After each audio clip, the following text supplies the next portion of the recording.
Hello students, कल हमने rational number तक पढ़ा था और 1.1 एक्सरसाइज की थी। होपफुल आप उसे समझ गए होंगे। अब नेक्स्ट देखते हैं इर्रेशनल नंबर्स। इर्रेशनल नंबर्स जो है जिसे डिनोट करते हैं एस से डिनोट करते हैं, आई से नहीं, ध्यान रखना है ना। इर्रेशनल नंबर्स क्या होते हैं? Which can not return in the form P upon Q. ऐसे नंबर्स जिसे हम p अपॉन क्यू के फॉर्म में नहीं लिख सकते। ऐसे नंबर्स आपने बहुत सारे देखे होंगे, जैसे एग्जांपल √2, पाई। अब हमने पाई क्यों लिया? पाई की तो हमें वैल्यू पता है 3.14, लेकिन नहीं, 3.14 नहीं होती, क्योंकि पाई को हम कैसे लिखते हैं 22/7 के फॉर्म में। और जब आप डिवाइड करोगे तो ये कुछ ऐसा आएगा 3.142 एंड सो ऑन, है ना। तो इसे हम लिखते वक्त 3.14 लिखते तो है, पर ये वैल्यू जो है रिपीटेड मोड में चली जाती है, इसलिए हमें इसे इर्रेशनल नंबर्स कहते हैं। इर्रेशनल नंबर्स ऐसे नंबर्स जो बार बार रिपीट होते हैं, डिवाइड करने के बाद जो क्वेश्चन आता है वो रिपीट होता है, ठीक है। अब नेक्स्ट देखते हैं रियल नंबर्स। रियल नंबर्स जिसको डिनोट करते हैं आर से। रियल नंबर्स क्या होते हैं? Collection of rational irrational together are called real numbers. Rational हमने कल पढ़ा था। रैशनल नंबर्स में आपके नेचुरल नंबर्स भी आ सकते हैं, होल भी आ जाते हैं, इंटीजर्स भी आ जाते हैं, है ना। इसलिए रैशनल प्लस इर्रेशनल यहाँ पे रियल नंबर्स बोला है। तो इसका मतलब ये नहीं है कि नेचुरल नंबर्स, होल नंबर्स और इंटीजर्स इसमें नहीं आते हैं, सारे नंबर्स ऐड हैं, इसे हम रियल नंबर्स कहते हैं, ठीक है। अब रियल नंबर्स, इसके एग्जांपल्स भी कुछ देख लेते हैं। 2, 1/2, 2.2 बार। अब बार का मतलब क्या है? जो 2 है वो बार बार क्या हो रहा है? रिपीट हो रहा है, ठीक है, इसलिए यहाँ पे 2.2 बार लिखते हैं। और ये एक कैसा नंबर है? ये आपका इर्रेशनल नंबर है। अब ये सारा हमने देखा था, तो देखो मैंने यहाँ पे एक डायग्राम बनाया है, वेन डायग्राम। इसे वेन डायग्राम कहते हैं। सबसे छोटा नेचुरल, उसके बाद वोल, फिर इंटीजर्स, फिर रैशनल नंबर्स, फिर रियल नंबर्स। मतलब रियल नंबर्स के अंदर ये सारे नंबर आ जाते हैं और आपके रैशनल नंबर्स के अंदर ये सारे आ जाते हैं। इस तरह से नेचुरल नंबर के अंदर कोई नंबर नहीं आता है। तो आप अब कभी भी क्वेश्चन करेंगे तो ये डाउट आपको नहीं रहेगा। होपफुल आप ये समझ गए होंगे। अब यहाँ देखो, मैंने एक नोट भी लिखा है। जो नंबर लाइन है, कल हमने देखा था ये नंबर लाइन थी। ये नंबर लाइन में हमने रिप्रेजेंट किया था 0, 1, 2, 3, यहाँ पर भी रिप्रेजेंट किया था, है ना। तो यहाँ पर मैंने क्या लिखा है? Every point on number line represent a unique real number. हर एक जो पॉइंट है वो एक यूनिक रियल नंबर होता है। अभी हमने देखा कि रियल नंबर्स कैसे नंबर्स है? जिसमें सब कुछ आता है ना। अब तक मैंने आपको जो भी बताया है उसे पॉज करके नोट डाउन कर लीजिए। उसके बाद हम नेक्स्ट एक्सरसाइज देखते हैं, जो है एक्सरसाइज 1.2। एक्सरसाइज हम सॉल्व कर लेते हैं। क्वेश्चन नंबर 1 देखिए क्या बोला है? State whether true and false. यहाँ रीजन भी बताना है, मैंने वो नहीं लिखा है, आप टेक्स्ट बुक में देख लीजिए। फर्स्ट क्वेश्चन है, every irrational number is a real number. True है या फॉल्स है? ट्रू है, राइट। कैसे?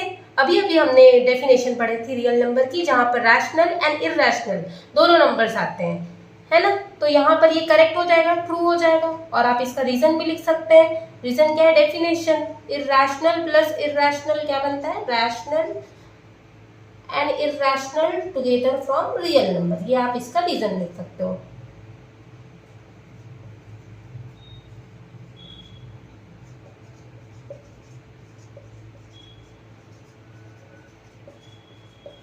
नेक्स्ट क्वेश्चन देखते हैं। Every point on the number line is of the form √m where m is a natural number.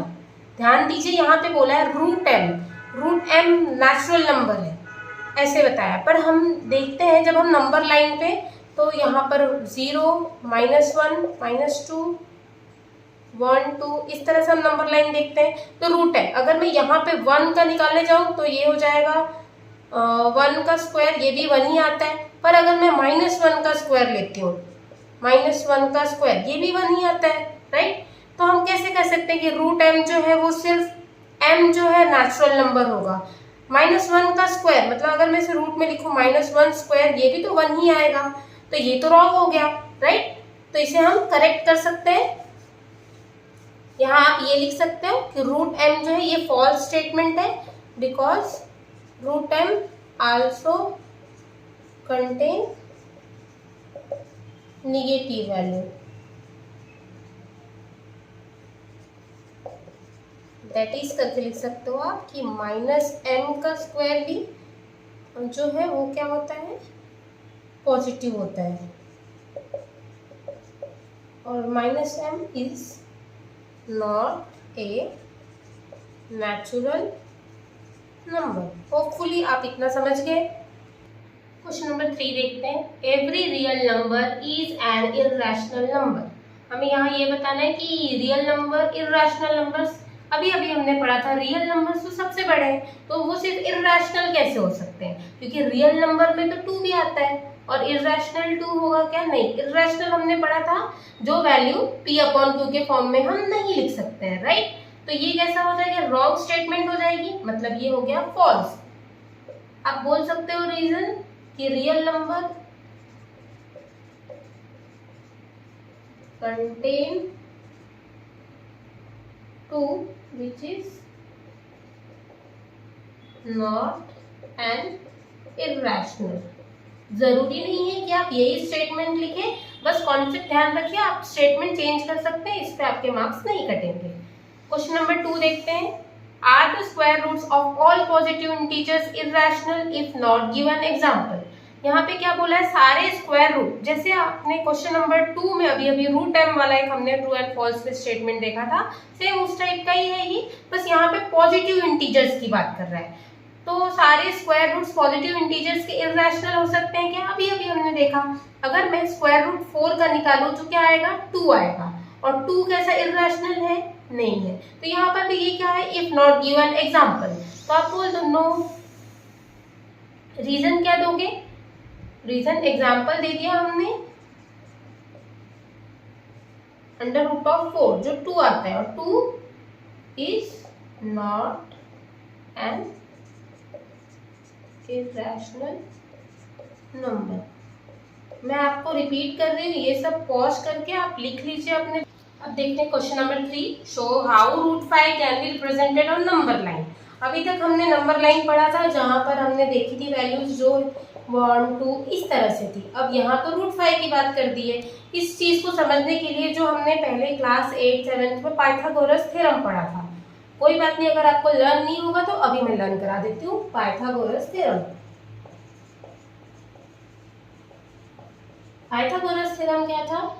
ये एक राइट एंगल ट्राइंगल था, जिसमें ये साइड 1 ये साइड 2 और ये 90 डिग्री के सामने वाली साइड को हम कहते थे हाइपोटेनस, राइट। पाइथागोरस थ्योरम क्या था? Hypotenuse square is equals to side 1 square plus side 2 square, right. अगर हाइपोटेनस निकालना हो तो क्या हो जाएगा? Under root of side 1 square plus side 2 square, ये भी अंडर रूट में ही रहेगा। आप इसे थोड़ा समझ लीजिए, जगह कम है, ठीक है। ये पाइथागोरस थ्योरम का यूज करके ही हम रिप्रेजेंट कर पाएंगे, क्योंकि यहाँ रूट में वैल्यू दी है। तो हमने अगर इसे 5 को अगर आप वो करोगे तो मतलब एडिशन में लोगे अंडर रूट में इस फॉर्म में, तो हमें क्या मिलेगा?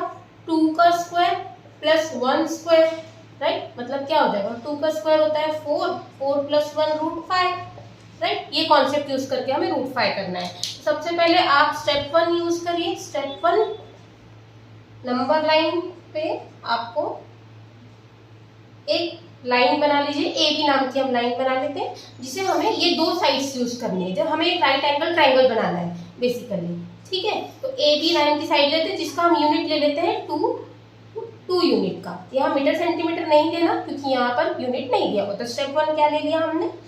मार्क करना है ए बी को। मैं यहाँ लिखती नहीं हूँ, ठीक है। तो ए बी आपने मार्क कर लिया 2 यूनिट। उसके बाद साइड 2 कैसा? परपेंडिकुलर साइड है। सेकेंड साइड हमने कितने का लिया है? 1 यूनिट का, राइट। तो परपेंडिकुलर साइड से हम ये सब स्केल से ड्रॉ करना है। 1 यूनिट का हम ले लेते हैं आपका परपेंडिकुलर साइड। अब उसके बाद ये पॉइंट को आप सेंटर मान के ये दोनों लाइन को, मतलब ये पॉइंट को बना देती हूँ सी। इसे सबसे पहले ज्वाइन कर लेते हैं, राइट। तो ये ज्वाइन किया, अभी अभी देखा था हमने साइड 1 और साइड 2 का सेम, सामने वाली साइड 2 क्या कहते हैं? हाइपोटेनस। अगर साइड 1 2 है, साइड 2 1 है, तो हाइपोटेनस कितना हो जाएगा? रूट 5। ये तो हमने प्रेजेंट कर दिया, पर यहाँ पे नंबर लाइन पे बोला था और ये पॉइंट तो नंबर लाइन पे नहीं है। तो अब आप क्या करिए? ए को मानिए सेंटर, ठीक है। डिवाइडर लेना है, ए को सेंटर मानना है, और यहाँ से आपको एक आर्क ड्रॉ करना है। यहाँ से मैं एक ऐसे आर्क ड्रॉ करूंगी, यहाँ पे समझ लीजिए 3 है, 3 के अंदर ही आ जाएगा। यहाँ पे आर्क ड्रॉ कर दिया मैंने यहाँ पर, और ये पॉइंट जो नंबर लाइन पे टच हुई है इसको हम कहेंगे √5। ओके, आप ये समझ गए। मैं रिपीट करने की तो नीड नहीं है, अगर होगी तो आप कमेंट करिए, मैं रिपीट कर दूंगी इस चीज को।